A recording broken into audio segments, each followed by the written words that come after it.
Da Villa del Sole, rasa al suolo al rigassificatore contro il quale scende in campo la Lucchesiana, il no di Ioppolo all'antenna 5G, incontri e manifestazioni su importanti vicende che coinvolgono ambiente e salute.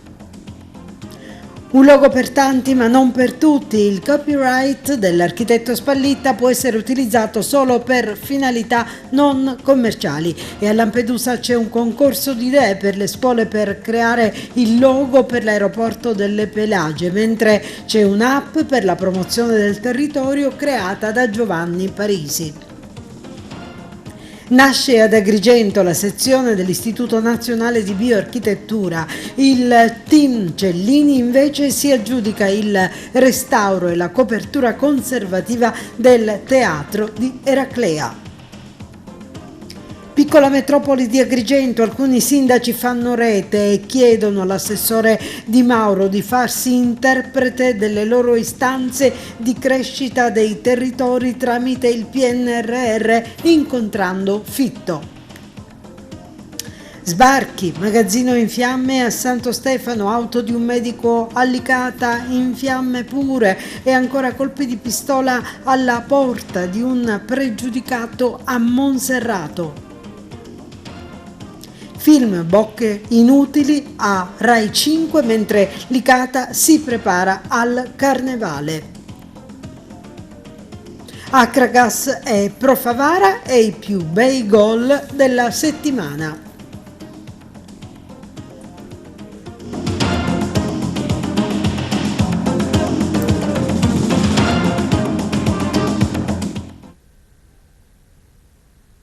Bentrovati dalla nostra redazione, l'avete sentito dai titoli, abbiamo un'ampia pagina di apertura sull'ambiente con delle problematiche di grande rilievo. Iniziamo dalla Villa del Sole perché oggi pomeriggio il PD ha organizzato un incontro nel corso del quale vuole dire la sua e raccogliere anche tante persone che sulla Villa del Sole hanno qualcosa da dire. Intanto c'è un'intervista, vediamo. In Ocuffaro oggi un'interessante iniziativa al Circolo Empedocleo nel pomeriggio dopo le 17:30 per fare il punto un po' sulla situazione dello scempio, di Villa del Sole, con un dibattito sicuramente interessante che avrà quali obiettivi? Allora, innanzitutto vogliamo fare una ricognizione di quello che è successo finora, dei vari atti che si sono susseguiti e del perché siamo arrivati ad una situazione di stallo in cui la sovrintendenza ha imposto di fatto lo stop ai lavori. Questi lavori non dovevano mai iniziare perché ancora non è previsto il progetto esecutivo, non c'è un'autorizzazione specifica della sovrintendenza e soprattutto non sono state eseguite le indicazioni poste dalla sovrintendenza, indicazioni che sostanzialmente si riducono a due elementi fondamentali. La prima era quella della redazione di un progetto esecutivo particolareggiato che prevedesse quindi quali essenze arboree andavano demolite, quali andavano conservate, sostituite e soprattutto poi, sempre su indicazione della sovrintendenza, bisognava sostituire questi alberi prima della parte da edificare o comunque contemporaneamente. Invece il Comune, in maniera a questo punto abusiva, ha proseguito i lavori in maniera scriteriata, praticamente distruggendo tutta la villa che in questo momento si trova in uno stato pietoso e quindi imponendo poi alla sovrintendenza di chiedere il blocco immediato dei lavori. Noi vogliamo discutere di quello che è successo, ma soprattutto vogliamo confrontarci con le altre organizzazioni che parteciperanno al nostro confronto, come per esempio il Codacons, Lega Ambiente, Mare Amico, Agrigento Punto e a Capo, di quale via di uscita, perché dobbiamo ricordare che trattandosi di fondi del PNRR abbiamo un limite temporale che è quello del 30 giugno 2026, quindi se questa situazione non si sblocca in tempi brevi, noi rischiamo di perdere i finanziamenti e di avere l'ennesimo scempio e l'ennesima incompiuta che chissà per quanti anni ci porteremo appresso. Quindi bisogna capire cosa occorre fare in questo momento per sbloccare questa situazione e definire la situazione restituendo la villa per quanto possibile alla sua funzione di polmone verde della città. Questo sarà l'impegno, ma poi vogliamo anche alzare un po' lo sguardo a quella che è la situazione del verde pubblico complessivamente in città. lo faremo con un filmato di Tano Siracusa che si occuperà di fare un po', diciamo, il punto delle ville, degli spazi verdi, dei viali della città, per capire lo stato purtroppo di abbandono in cui si trova questa risorsa importantissima, e quindi per porre all'attenzione dell'amministrazione quello che è un tema serio della vivibilità del verde pubblico in città. Abbiamo invitato il sindaco, abbiamo chiesto la sua partecipazione, avevamo chiesto anche la partecipazione dell'assessore, ma nessuno, come dire, si è reso disponibile. Aspettiamo sempre la conferenza stampa perché il sindaco e l'amministrazione spieghino questo loro comportamento assolutamente scriteriato e soprattutto che siano in condizione di dare una via d'uscita a questa situazione. Abbiamo visto anche un certo silenzio da parte dell'amministrazione comunale, ma anche da parte del Consiglio. Non c'è stato un ampio dibattito, eppure la città ha perso un polmone verde importante. Ma la cosa gravissima è che il dibattito in Consiglio Comunale non è durata neanche una mezz'oretta. Ma diciamo che tutto questo è conseguenza del modo con cui l'amministrazione ha gestito questa vicenda. Il progetto viene presentato al Consiglio Comunale un giorno prima della seduta del Consiglio Comunale, il 21 luglio, il 22 c'è il Consiglio Comunale, il 24 scadono i termini. Quindi non ci sono materialmente i tempi per il Consiglio Comunale di prendere visione di quelle decine e decine di pagine di relazione, di capire cosa effettivamente stava succedendo e di esprimere un'opinione. Di questo alcuni consiglieri sono rammaricati, però resta il fatto che comunque è molto grave che oggi, a disastro compiuto, le forze politiche di maggioranza e i consiglieri comunali non esprimano una posizione netta su questa situazione, ma sono assolutamente silenti come l'amministrazione comunale, purtroppo. Dicevamo salute pubblica e ambiente e qui subentra anche la vocazione turistica del nostro territorio, parliamo del rigassificatore, la posizione di contrarietà di tanti è netta e proprio ieri è arrivata una nota che il direttore della Lucchesiana, Don Angelo Chillura, ha inoltrato al Presidente della Repubblica, prendendo anche lui una posizione molto forte contro il rigassificatore. Vediamo. Anche la Chiesa Agrigentina dice no al futuro rigassificatore a Porto Empedocle in piena Valle dei Templi. Per mezzo di una lettera scritta da Don Angelo Chillura, dirigente della Biblioteca Lucchesiana di Agrigento, la missiva è indirizzata al Presidente della Repubblica Mattarella e fa un po' il punto della situazione. La Biblioteca Lucchesiana, istituzione impegnata dal 1765 nell'opera di formazione culturale e riscatto civile che mi onoro dirigere, scrive Chillura, si fa interprete e condivide il sentimento di stupore e di protesta degli agrigentini, intellettuali e gente comune sbigottiti dall'incomprensibile decisione governativa di allocare a Porto Empedocle, a ridosso della Valle dei Templi, sito UNESCO, sotto la casa natale di Luigi Pirandello, un impianto rigassificatore offshore da 8 miliardi di metri cubi l'anno, il cui gasdotto attraverserebbe il parco archeologico paesaggistico agrigentino. Tale assoluta contrarietà, già formalmente accertata dal referendum del 2009, scrive Chillura, sul deplorato progetto gasiero con il 98% dei no è oggi ulteriormente confermata e avvalorata dalla necessità che l'ambito riconoscimento di Agrigento, capitale italiana della cultura 2025, non sia smentito da atti di segno contrario che feriscono irrimediabilmente la città dei templi, quale avamposto di civiltà e presidio di cultura del paese nel Mediterraneo e nel mondo.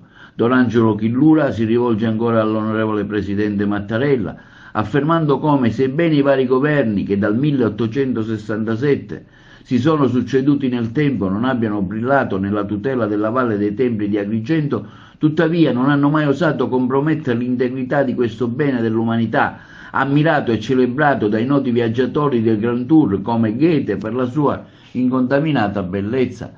Nei famigerati anni 70 il sovrintendente Griffo, di cui oggi il Museo Archeologico di Agrigento porta il nome, impedì che nella piana di San Gregorio, sotto il Tempio della Concordia, da dove il Papa Wojtyła tornerà contro la mafia, fossero realizzati i capannoni della Fiat. Dopo la frana del 1968, il decreto Gui Mancini salvò definitivamente la Valle dei Templi da ogni tentativo di aggressione, portando l'estensione del parco archeologico paesaggistico a ben 1400 ettari circa, con vincolo di assoluta inedificabilità. Oggi il governo, conclude Don Angelo Chillura, e quello regionale si approntano ad aggredire e a compromettere irreparabilmente il Parco della Valle dei Templi, decretando il 9 dicembre del 2023 la strategicità del devastante progetto gasiero che, attento alla storia e all'identità dell'intero paese e particolarmente allo sviluppo, all'economia, al turismo e alla sua nostra Sicilia. Sarebbe inoltre immorale utilizzare risorse pubbliche italiane ed europee per finanziare opere che danneggiano il patrimonio culturale e universale. Pertanto, conclude Don Angelo Chillura, chiediamo vivamente e coralmente la sua moral suasion per scongiurare tanta ignominia e il ludibrio del mondo della cultura. Ancora ambiente e salute. C'è un comitato di salute pubblica che si è costituito a Ioppolo Giancaxio per dire no alla installazione dell'antenna 5G sul territorio. Il comitato si è costituito lo scorso 17 gennaio dopo la seduta del Consiglio Comunale che ha affrontato la vicenda. Anche Ioppolo, dunque, come già avvenuto in tanti altri comuni, non vuole l'antenna 5G perché potrebbe dare luogo a nuovi scenari di esposizione della popolazione a campi elettromagnetici. E proprio per questo domani alle 11 in piazza Fontanazza ci sarà un raduno della popolazione voluto dal comitato per dare vita ad una manifestazione per il dissenso contro la possibile allocazione dell'antenna. Cambiamo adesso argomento e parliamo di Agrigento, capitale della cultura, dove si è scoperto che il logo è certamente per tanti, ma non per tutti. Vediamo perché. Di Agrigento, capitale della cultura, si fa un gran parlare e non passa giorno che non venga fuori una nuova sfaccettatura alla quale porre attenzione. Questa volta è il logo a sollecitare riflessioni, appreso che quello presentato ufficialmente, che ritrae il gigante composto dalla simbologia di aria, acqua, terra e fuoco, venne realizzato dopo un concorso di idee dall'architetto Spallitta, che ne registrò il copyright, garantendo all'ente unicamente l'uso per finalità non commerciali. A tal proposito, sul sito del comune, infatti, giorni fa una determina testualmente dice che l'autorizzazione al suo utilizzo potrà avvenire con apposito atto scritto, previa richiesta da parte di organizzatori di iniziative di promozione turistica, culturale ed economica o per eventi di particolare interesse per la collettività correlati ad Agrigento, capitale italiana della cultura 2025, e verifica delle finalità perseguite. L'architetto Spallitta, di fatto, in una lettera del maggio 23, ha chiarito di garantire in concessione al comune e alla futura fondazione l'uso del logo per qualunque uso istituzionale o culturale. Viceversa, per gli usi diversi del detto logo, e considerato che lo stesso risulta ufficialmente registrato, occorrerà concordare una regolamentazione equa con i soggetti che lo utilizzeranno a fini commerciali. Dunque, al momento un logo per tanti, ma non per tutti. Una procedura diversa è stata adottata da altre città capitali della cultura e i cui comuni sono proprietari del logo e possono disporre in relazione ad un programma articolato, ragionato e definito, che qui non c'è ancora ufficialmente. E da un logo passiamo ad un altro. Questo si deve creare, è un'iniziativa che coinvolge le scuole primarie e secondarie di primo e secondo grado di Lampedusa, è promossa dall'AST Aeroservizi, la società che gestisce lo scalo dell'aeroporto delle Pelagie in collaborazione con il comune di Lampedusa e Linosa, e si chiama Disegna tu il logo. I migliori elaborati saranno valutati da una commissione, il vincitore avrà l'opportunità di vedere il proprio lavoro perfezionato da un grafico professionista Poi i disegni saranno selezionati dalla commissione per ciascun ordine di scuola e riceveranno come premio 2 biglietti da e per Palermo o Catania e Lampedusa. Il logo che sarà scelto sarà revisionato da un grafico professionista e utilizzato dalla società. E nasce ad Agrigento la sezione provinciale dell'Istituto Nazionale di Bioarchitettura, presentata ieri sera nella sede dell'Ordine degli Architetti nel corso di un incontro presenziato dal presidente nazionale INBAR Anna Carulli e dal presidente dell'Ordine degli Architetti Rino Lamendola. Nasce ad Agrigento la sezione provinciale dell'Istituto Nazionale di Bioarchitettura, INBAR cosiddetta, presentata ieri sera nella sede dell'Ordine degli Architetti di Agrigento, durante un incontro presenziato dal presidente nazionale dell'INBAR Anna Carulli e dal presidente dell'Ordine degli Architetti Rino Lamendola. Il direttivo neoletto è coordinato dall'architetto Salvo Scopelliti e composto dall'ingegnere Vittorio Nocera, dagli architetti Alfonso Lazzaro, Luisa Lofaro, Maria Martorana, Calogero Rovella e dal consigliere dell'Ordine Raimondo Zambuto. Il rilancio della sezione di Agrigento dell'Istituto Nazionale di Bioarchitettura, afferma Anna Carulli, segna un momento importante di attenzione ai temi della sostenibilità ambientale. Ascoltando i neosoci nel pianificare le attività future, ho avuto anche modo di apprezzare la vivacità e il bisogno di approfondire la parte identitaria del proprio territorio in relazione all'ambiente di tutela. L'obiettivo è quello di promuovere del nostro contesto provinciale, spiega il presidente dell'Ordine Rino Lamendola, nuove politiche di gestione del territorio fondate sui cosiddetti appalti verdi e soprattutto sul rispetto e la valorizzazione dell'ambiente, offrendo contestualmente al libero professionista che opera sul territorio provinciale nuove opportunità per acquisire una formazione specialistica sui principi DNSH e sui criteri ambientali minimi. Durante l'incontro della giornata di ieri è stato lanciato un incorso di 16 ore, sarà tenuto dall'INBAR in webinar nei prossimi 26 e 27 gennaio per la formazione della figura professionale di esperto in CAM, cioè criteri ambientali minimi, figura professionale attualmente molto richiesta nella progettazione di opere pubbliche finanziate con il PNRR con i fondi della programmazione comunitaria 2027. In particolare, dopo l'apertura del presidente Lamendola e del presidente Calulli, hanno relazionato 2 esperti, l'architetto Calvino, responsabile della didattica dei corsi CAM, e il fisico De Domenico, esperto in CAM. La serata poi si è chiusa con l'assegnazione delle deleghe ai componenti del direttivo: Salvo Scopelliti, coordinatore provinciale, Vittorio Nocera, consigliere tesoriere, Maria Martorana, consigliere segretario, Raimondo Zambuto, consigliere con delega degli affari istituzionali, Alfonso Lazzaro, consigliere con delega alla formazione, Luisa Lofaro, consigliere con delega alla progettazione sperimentale e Calogero Rovella, consigliere con delega alla pianificazione ambientale.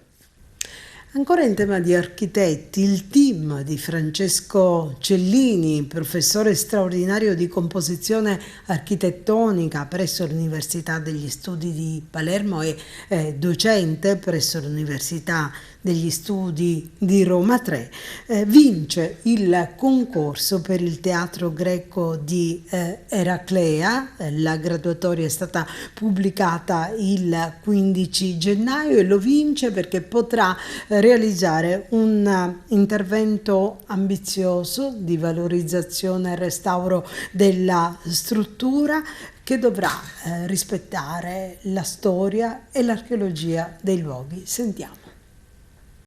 Il team di Francesco Cellini vince il concorso per il Teatro Greco di Eraclea, indetto dal Parco Archeologico e Paesaggistico della Valle dei Templi per la valorizzazione del Teatro Greco di Eraclea e delle aree circostanti. La graduatoria definitiva è stata pubblicata il 15 gennaio.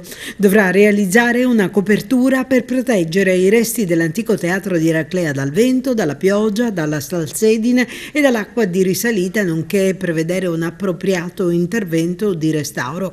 Al progetto era anche richiesto di contribuire a valorizzare l'intero contesto archeologico e paesaggistico, anche andando ad individuare percorsi accessibili a tutti. Sarà un'operazione molto complessa che dovrà preservare l'antico teatro e i cui interventi dovranno mantenere un perfetto equilibrio tra i resti antichi e la modernità, affrontando una problematica che è archeologica, architettonica e di conservazione.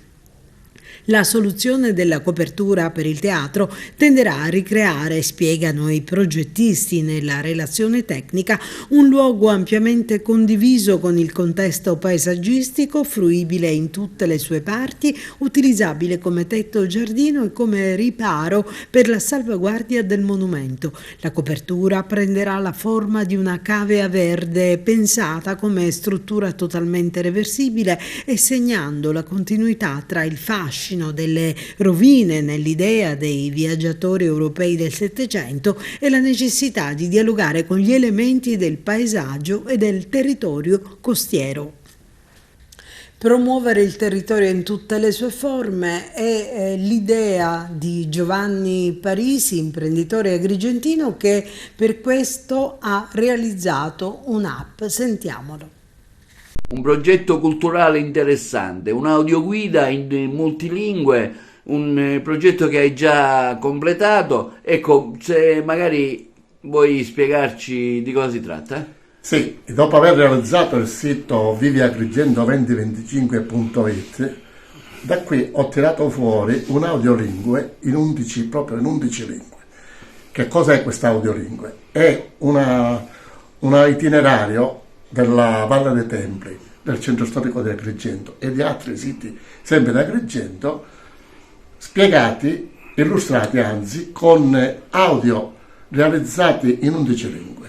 Ecco, l'utente, dopo aver scaricato l'applicazione, basta digitare www.viviagrigento2025.it, si può sistemare l'applicazione nel proprio cellulare e da lì può iniziare il giro sia della Valle dei Templi che del centro storico e di altri siti della nostra città, comprese le nostre spiagge. Ecco, questo è un punto di partenza per altre audioguide, perché ne stiamo realizzando un altro per l'intera provincia di Agrigento, con i vari siti, i comuni, i siti archeologici, le spiagge e tanto altro. Un'altra la stiamo realizzando proprio per altri siti archeologici che si trovano nella provincia di Agrigento e un'altra ancora con le torri e i castelli della provincia di Agrigento. Ecco, è un lavoro immenso in vista di Agrigento capitale della cultura. Noi imprenditori non siamo quelli che andiamo là direttamente a chiedere l'obolo all'amministrazione. Noi imprenditori investiamo con anni di lavoro e grosse somme. Ecco, io sono tra questi.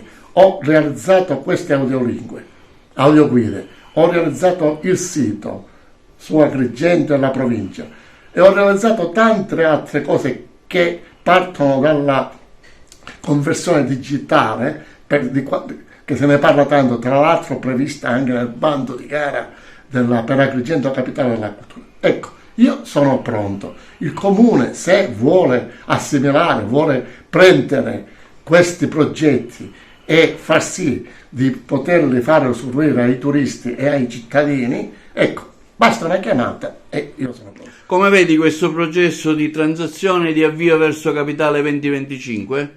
Ma onestamente devo dire che c'è molta lentezza. Oggi si sta inaugurando Agrigento Capitale della Cultura a Pesaro, però Pesaro già da 2 anni, con il testo del sindaco, già è pronto con i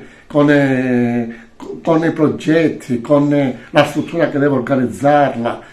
Qui ancora non è pronta la fondazione che dovrebbe gestire tutto.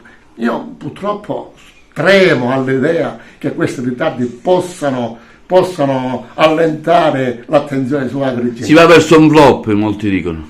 Ma io spero di no, perché io spero che questa occasione è forse l'ultima occasione per far emergere Agrigento dalle criticità che c'ha. È inutile che ci colleghiamo con la Valle dei Templi, che la conoscono in tutto il mondo. Noi il marchio Agrigento interessa. Agrigento non è solo Valle dei Templi, Agrigento è centro storico e quindi turismo ed economia, perché nel centro storico si sviluppa la vera economia. Nella Valle dei Templi arrivano 1 milione di persone, ma nel centro storico quante ne arrivano? Pochissimi. E poi bisogna valorizzare anche la provincia, con in testa Lampedusa e Linosa, e poi Sciacca, Licata ed altri luoghi, perché io studiando tutta la provincia ho visto che ci sono più di 60 siti archeologici e una cinquantina tra torri e castelli. Si chiama Piccola Metropoli Agrigento, è un contratto di sviluppo al quale hanno aderito i sindaci di Agrigento, Comitini, Aragona, Palma di Montechiaro, Casteltermini, San Giovanni Gemini, Cammarata, Porto Empedocle, Licata e Ravanosa. Si tratta di un insieme di proposte comuni per lo sviluppo territoriale, economico e sociale. I sindaci hanno predisposto un elenco delle opere da finanziare che potranno essere proprio sostenute tramite il PNRR e saranno a sostegno dello sviluppo e della competitività. Le istanze verranno consegnate all'assessore regionale Roberto Di Mauro, che poi si farà portavoce del discuterle con il ministro Fitto, che è quello che proprio si occupa di PNRR. E adesso apriamo la pagina della cronaca. Sono 168, tra cui 49 minori non accompagnati e migranti presenti allo spot di Lampedusa, dove nella tarda mattinata di ieri, dopo il trasferimento di 129 ospiti, era rimasta soltanto una persona. A partire dal pomeriggio e fino a tarda sera si sono susseguiti soccorsi fatti dalle motovedette di Guardia di Finanza e Capitaneria, 4 con un totale di 167 persone. Gli sbarchi su barchini partiti da Sfax ed El Hamra in Tunisia e da Zuwara in Libia c'erano da un minimo di 16 a un massimo di 56 migranti originali di Etiopia, Egitto, Pakistan, Siria, Guinea, Camerun, Sudan, Tunisia e Marocco. E cronaca con un grosso incendio che si è propagato la notte scorsa all'interno di un magazzino di Santo Stefano di Quisquina, sito in via Sandro Pertini. Il proprietario è un negoziante di abbigliamento che lavora anche come ambulante. Le fiamme hanno completamente distrutto 2 autovetture, una motocicletta e il furgone che si trovavano all'interno del vano andato a fuoco, probabilmente per un cortocircuito. Ancora fiamme, questa volta un'auto nottetempo, una Renault Twingo di un medico di 38 anni di Licata, è stata quasi distrutta dalle fiamme. Sul posto sono intervenuti i carabinieri della compagnia di Licata e l'incendio ha anche danneggiato un'altra Audi, un'Audi A1 noleggiata e utilizzata dallo stesso medico, e poi ha riempito di fuliggine il prospetto di un centro estetica poco distante. I carabinieri hanno subito avviato le indagini e avrebbero identificato i 2 artefici dell'incendio, incastrati da telecamere di videosorveglianza e denunciati a piede libero alla procura di Agrigento. Intimidazione a Monserrato, dove 2 uomini armati di pistola ieri sera hanno indirizzato colpi di arma da fuoco verso la porta di un residente, risultato poi aver avuto lievi problemi con la giustizia. I 2 si sono dati alla fuga e i carabinieri, prontamente giunti sul posto, avrebbero trovato del tessuto imbibito di liquido infiammabile che, se non ci fosse stato con molta probabilità il loro pronto arrivo, poteva essere usato per dare alle fiamme l'auto, verosimilmente del bersaglio dell'insano gesto. Indagini sono in corso. E adesso parliamo di arte, di un film, Bocche Inutili, è un film prodotto dai favaresi Angelisa Castronovo e Tonino Moscat che approda a Rai 5, in particolare nel servizio di Eugenio Cairone. Il film Bocche Inutili del regista Claudio Uberti, prodotto dai favaresi Angelisa Castronovo e Tonino Moscat, verrà trasmesso lunedì 22 gennaio in prima serata alle 21:15 su Rai 5, canale 23 del digitale terrestre.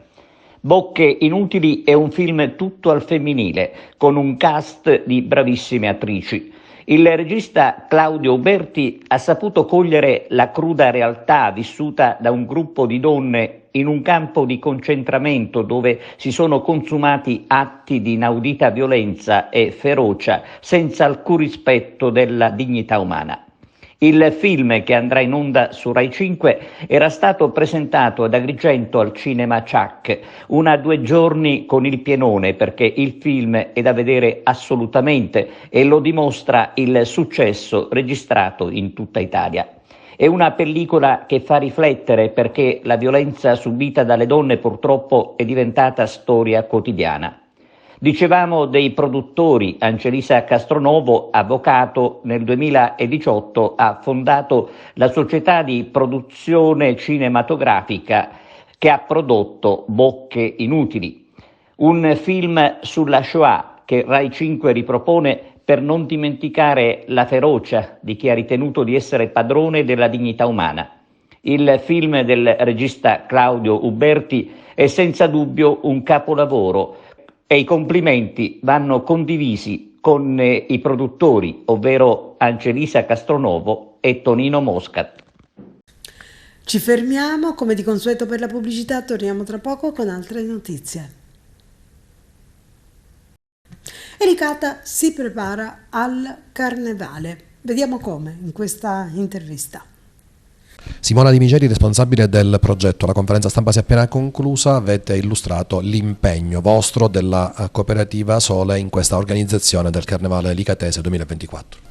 Sì, certo, noi siamo molto contenti e orgogliosi di aver avuto la possibilità e l'opportunità di poter realizzare questo evento insieme al Comune, insieme a tutte le associazioni, per dare un momento di allegria e felicità anche a tutti i beneficiari che abbiamo ospiti nel nostro progetto, perché insieme agli uomini adulti ospitiamo anche, accogliamo nuclei familiari dove ci sono molti bambini, quindi i bambini saranno ben lieti di prendere parte a questa manifestazione. E le persone più grandi sono già molto contente e affascinate dal fatto che collaboreranno con le associazioni proprio nella realizzazione dei carri e saranno impegnati in parte viva proprio appunto a fare questo nelle strutture, diciamo, nei locali che sono stati messi a disposizione dalle associazioni.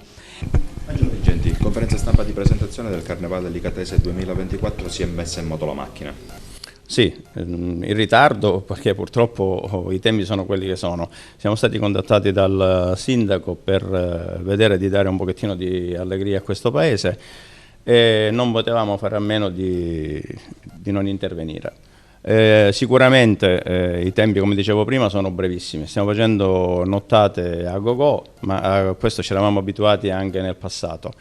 Però devo dire che i ragazzi, presi di grande impegno e anche di grande entusiasmo, si stanno muovendo tutti. Tengo a sottolineare una cosa importantissima: noi facciamo il carnevale, lo chiamiamo il carnevale delle famiglie, perché è fondamentale che sia un carnevale sereno, che sia un carnevale dove le famiglie insieme ai bambini possono scendere e godere di questi momenti di gioia in tutta serenità.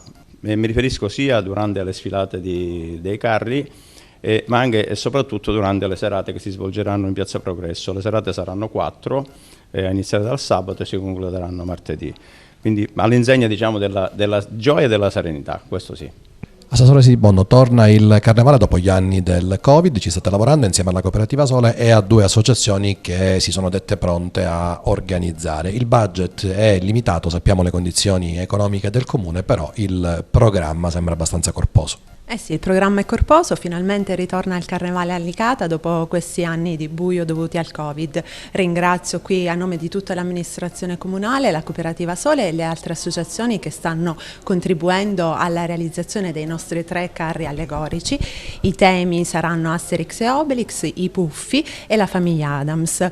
La Cooperativa Sole parteciperà ai laboratori di cartapesta con la presenza di ragazzi che avranno la possibilità, grazie a questi laboratori, di integrarsi all'interno delle nostre comunità.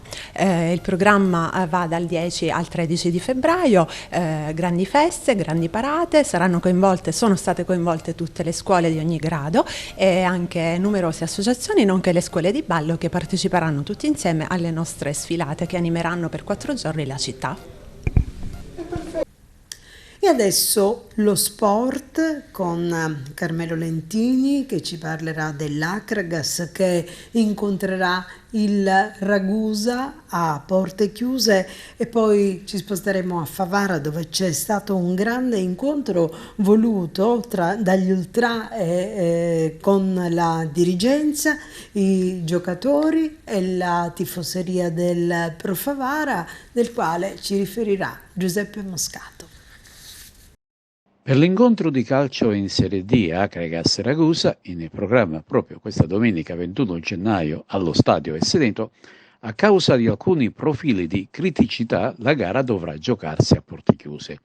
Così, in sintesi, una nota pubblicata sull'Osservatorio Nazionale sulle manifestazioni sportive a cura del Ministero dell'Interno, Dipartimento della Pubblica Sicurezza.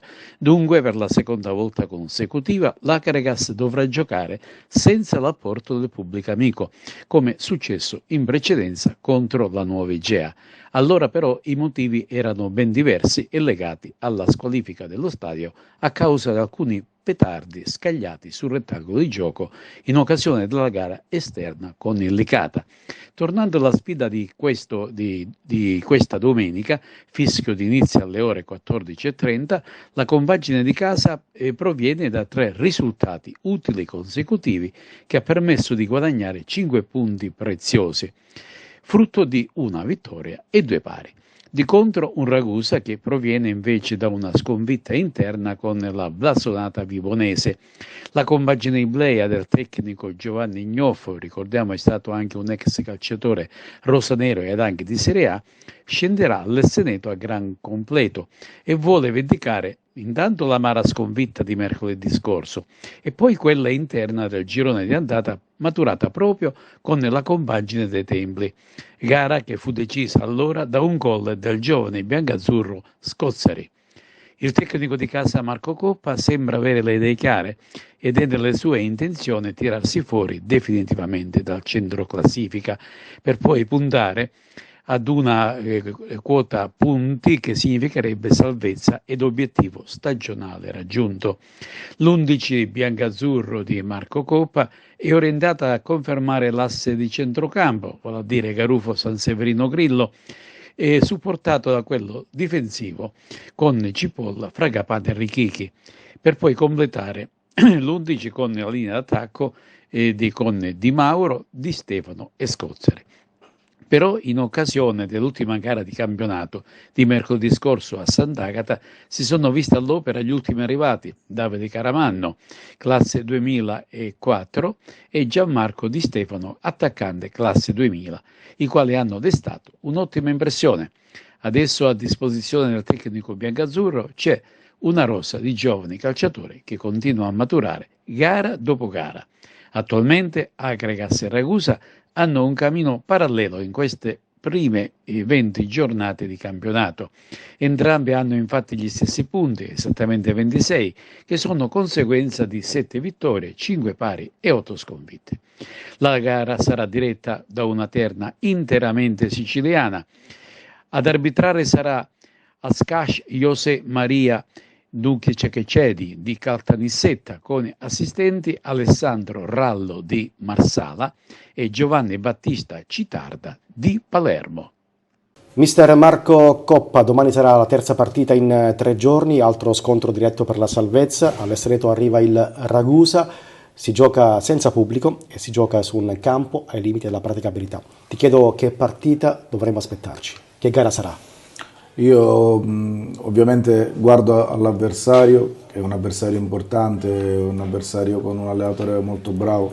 L'abbiamo incontrato 2 volte quest'anno già e tutte e 2 volte ha dimostrato di essere veramente un avversario importante sotto il profilo tattico e sotto il profilo anche dell'agonismo, della corsa, della voglia. Poi però devo guardare anche i miei, io so che i miei in questo periodo soprattutto stanno esprimendo tante cose, tutte belle, e vorremmo proseguire in questo senso. Certo che il fatto di giocare senza pubblico per noi, a noi fa rabbia, questa rabbia speriamo di trasformarla e di metterla in campo e di trasformarla in rabbia positiva. Il campo è un campo, mi hai fatto questa domanda, ma è il campo che abbiamo quasi da inizio stagione, per cui diciamo che noi non siamo neanche felici, però ormai non ci creiamo sicuramente l'alibi del campo. Ci dispiace di più il fatto di dover giocare senza i nostri tifosi, perché è un derby, perché per noi è una partita veramente importante e sappiamo l'aiuto che avrebbe potuto darci. L'obiettivo primario è quello di dare continuità ai risultati. La Cargas nel 2024 ha vinto una partita contro la Gioiese e poi 2 pareggi importanti contro il Licata e Città di Sant'Agata in trasferta.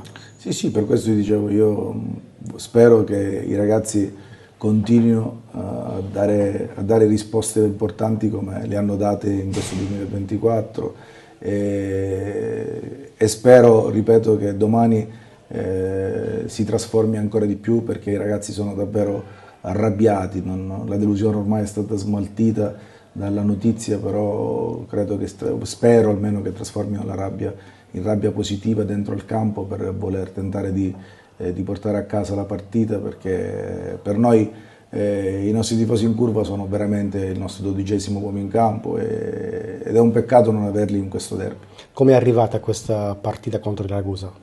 No, arriviamo bene soprattutto da un punto di vista mentale, perché siamo usciti dalla partita col Sant'Agata con grandi certezze, come eravamo usciti anche dopo la partita contro il Licata con grandi certezze.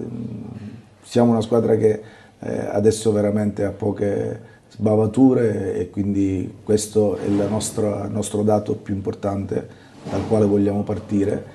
Adesso cerchiamo anche un po' di cinismo in più sotto porta, perché domenica potevamo portare la partita a casa alla fine, al Licata abbiamo avuto le nostre occasioni per portare la partita a casa, per cui se ancora c'è sempre da migliorare, ma se in questo momento devo guardare una cosa che dobbiamo tentare di migliorare il prima possibile, è un po' di cinismo adesso lì davanti. Un'ultima domanda, si è rivisto Gianluca Litteri, ti chiedo come sta e se è arruolabile per il Ragusa.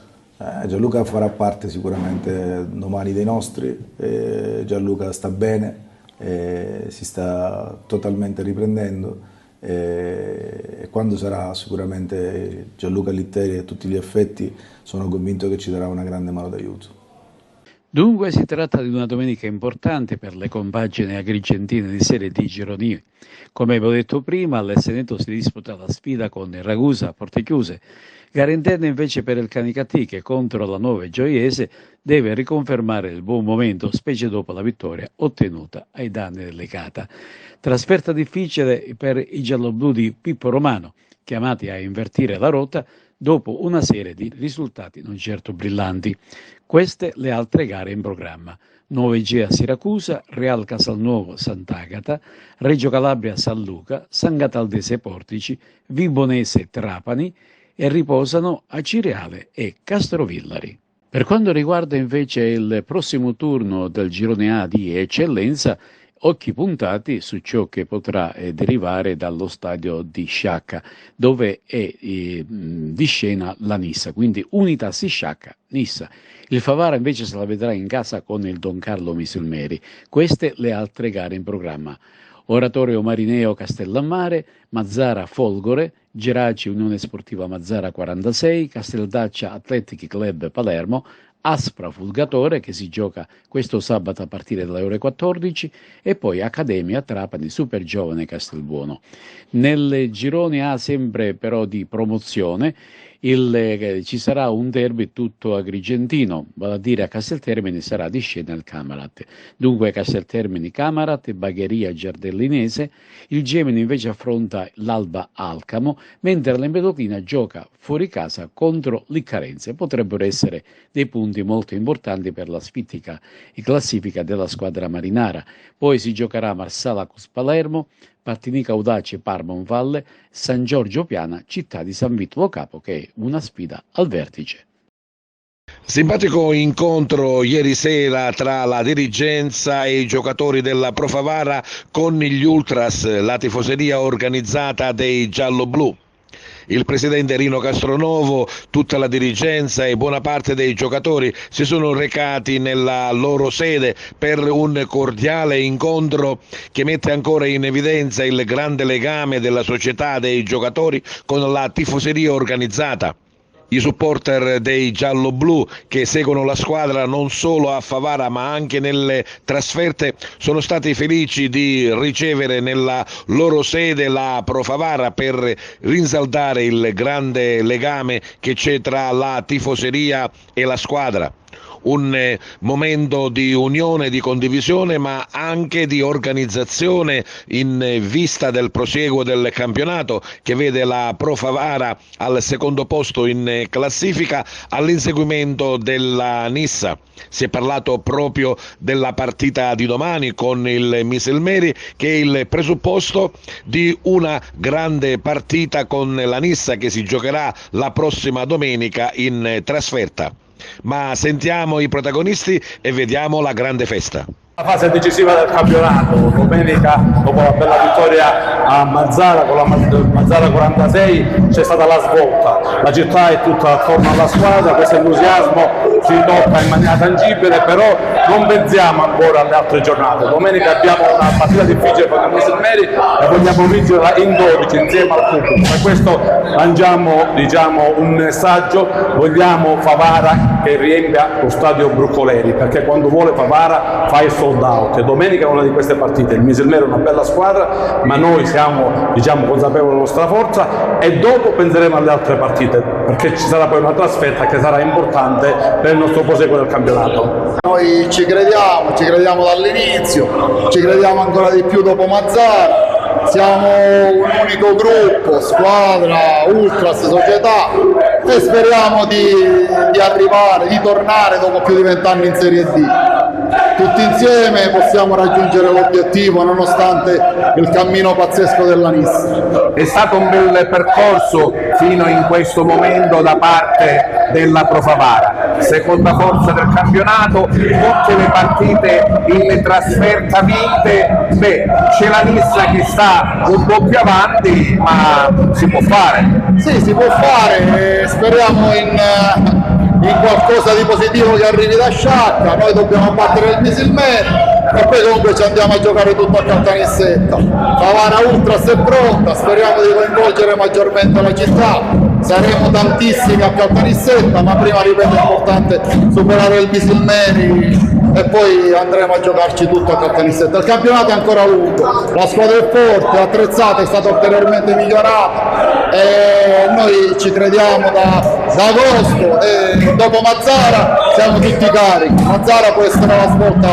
di questa stagione. Sì, alla fine sono quelle le cose che contano soprattutto in queste categorie, perché in queste categorie si arricchiscono in pochi o forse nessuno, però le cose che restano, le emozioni che restano sono queste, sono passare queste ore o questi momenti con questi ragazzi che tra mille sacrifici abbandonano lavoro e ci seguono da tutte le parti come è successo domenica a Mazzara. Come ho detto prima a loro, noi li sentiamo veramente tanto, li sentiamo vicini, sentiamo la loro spinta e quindi dobbiamo fare qualcosa di magico anche per loro. Ultimo servizio, chiudiamo lo sport in bellezza con la Goal Collection, i gol della 22esima giornata di campionato Serie D Girone I. Nessuno scossone in vetta nel girone I di Serie D, tutto secondo copione, fattore campo rispettato con le vittorie di Trapani e Siracusa e con la Vibonese che si impone a Ragusa. Al provinciale il Trapani detta legge, nel primo tempo le reti di Marigosu e Samaché, a inizio ripresa chiude il conto Bollino, rete della bandiera tra le file del Castrovillari ad opera di Cosenza. Siracusa che si impone con il più classico dei risultati, Sarao dal dischetto e Sena gli autori del 2-0 sulla San Cataldese che vale per gli azzurri il 20° risultato utile consecutivo.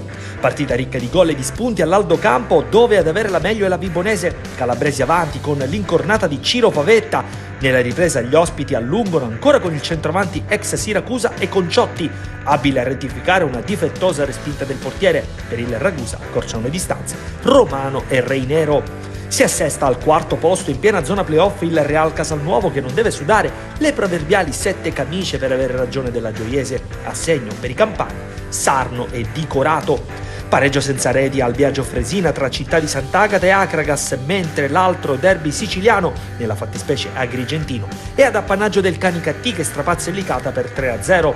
MVP di giornata il 2004 Antonio Giancotti, autore di una doppietta, mentre Thomas Boniglia firma la rete del definitivo 3-0. Da evidenziare anche la parata sul calcio di rigore di Testa Grossa che respinge il penalty di Minacori. In zona salvezza successi importanti di Locri e San Luca che battono rispettivamente Portici e Nuova Igia Virtus. In difficoltà i giallorossi che cadono rovinosamente al Corrado Alvaro, fortino ritrovato del San Luca che timbra il successo con Romero, Pelle e Krusnauskas. Colpo importante anche dell'Ocri sul campo del Portici che pure passa in vantaggio con Maione, calabresi che la ribaltano con Marzico, Leveque e Costa. Termina qui la Goal Collection infrasettimanale, si torna in campo domenica con il match clou del Luigi Razza tra Vibonese e Trapani, una delle tappe cruciali verso la vittoria del campionato di Serie D. E con questo servizio, questa bella carrellata di gol, termina il nostro telegiornale. Vi diamo appuntamento alle prossime edizioni. Vi auguriamo, come sempre, buon weekend e a tutti rinnoviamo l'informazione con la nostra emittente, con TV Notizia, che torna lunedì alle ore 14. A tutti buon sabato e buona domenica.